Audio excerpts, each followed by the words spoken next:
আসসালামু আলাইকুম। আজকে আপনাদের জন্য নিয়ে এলাম পোলাও জর্দায় ব্যবহার করার জন্য বেবি সুইট বল রেসিপি। ঈদের ডেজার্ট হিসেবে এটা বিভিন্নভাবে ব্যবহার করা হয়। আর এই সুইট বল কোনো প্রকার রং ছাড়াই কিভাবে কালার আনবেন তারই মধ্যে আমি 4টি কালার করে দেখাবো।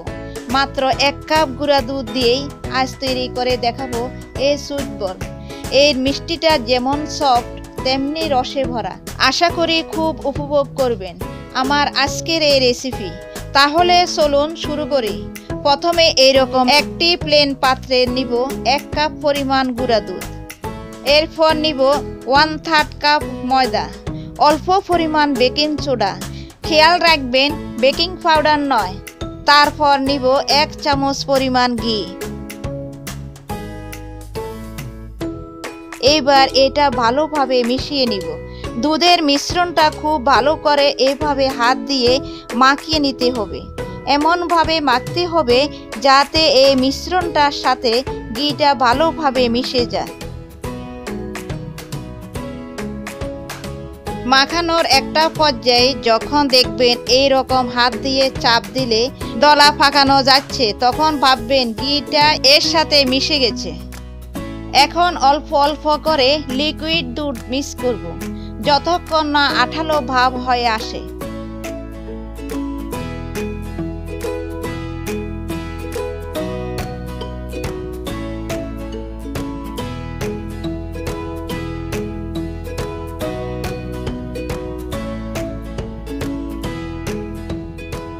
এখন দিব 1 চামচ পরিমাণ চিনি।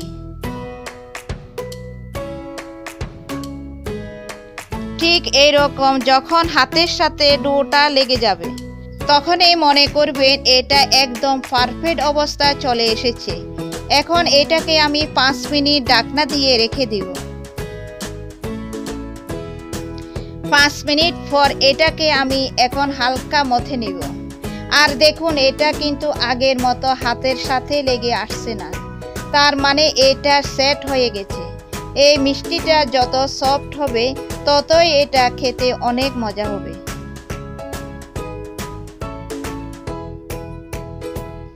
দেখুন হাত একদম পরিষ্কার, হাতে লেগে নেই।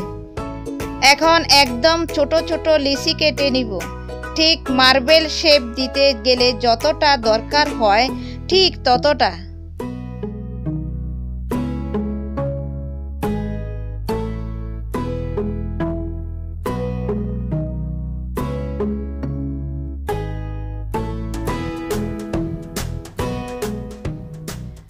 সবগুলি লিচি রেডি। এখন এইভাবে হাতের তালুতে নিয়ে গোল গোল করে মিষ্টি বানিয়ে নিব।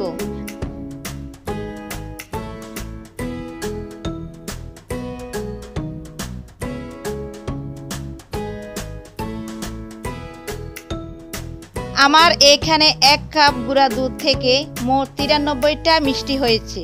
মিষ্টি বানানোর সময় অবশ্যই খেয়াল রাখবেন এর গায়ে যেন কোনো ফাটল না থাকে।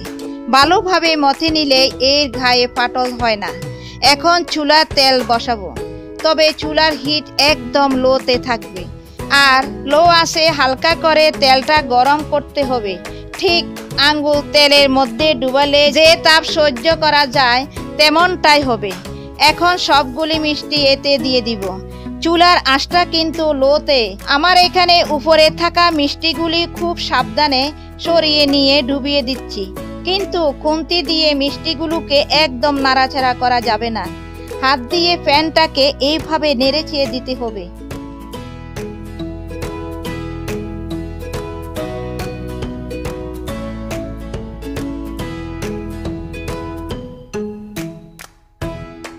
এখন খেয়াল করে দেখুন মিষ্টি আশেপাশে ছোট ছোট বুদবুদ তৈরি হচ্ছে। আর মিষ্টিগুলো কিভাবে একটা একটা করে উপরে ভেসে উঠছে। চুলা কিন্তু এখনো লোতে।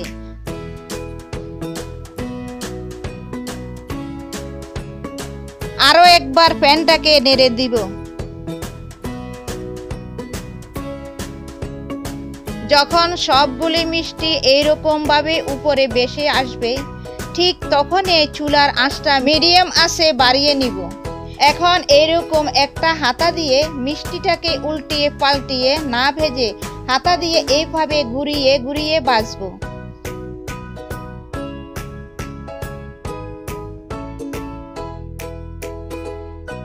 এখন প্রথমে এই সাদা মিষ্টিগুলো আলাদা করে উঠিয়ে নিব।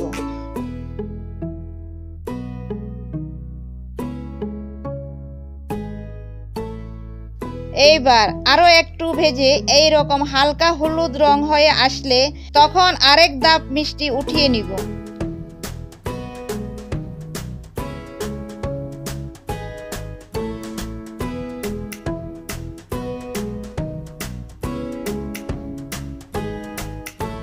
এইবার আরেকটু ডার্ক কালার করে ভেজে নিয়ে এই কালারটাও উঠিয়ে নিব।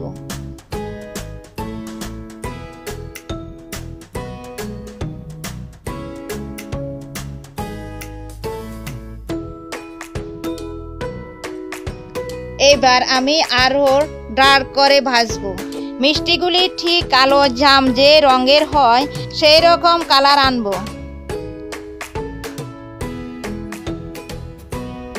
কালারটা এসে গেছে, এখন নামিয়ে টিস্যুর উপর রাখবো।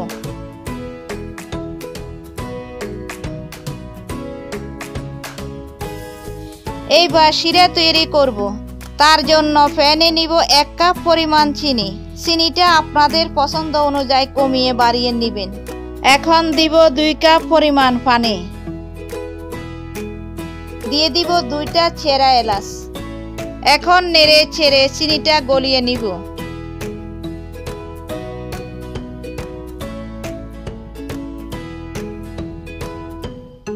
শিরাটা যখন একবার ফুটে আসবে তখন চুলাটা অফ করে দিব। এইবার শিরাটা হালকা ঠান্ডা করে নিব। একেবারে গরম শিরায় মিষ্টিগুলো দেওয়া যাবে না, এতে মিষ্টিগুলি নষ্ট হয়ে যেতে পারে। শিরাটা হালকা ঠান্ডা হয়ে এলে এতে মিষ্টিগুলি দিয়ে দিব। তবে এখানে মিষ্টিগুলিও হালকা ঠান্ডা করে তারপর শিরার মধ্যে দিতে হবে। একেবারে গরম মিষ্টি এখানে দেওয়া যাবে না। এইভাবে শিরার সাথে ভালোভাবে মিশিয়ে নিয়ে এখন চুলাটা অন করে দিব। এই মিষ্টিগুলি শিরাতে ঠিক 5 মিনিট এইভাবে ফুটাবো। 5 মিনিট পর আপনাদের একটা মিষ্টি উঠিয়ে দেখাই।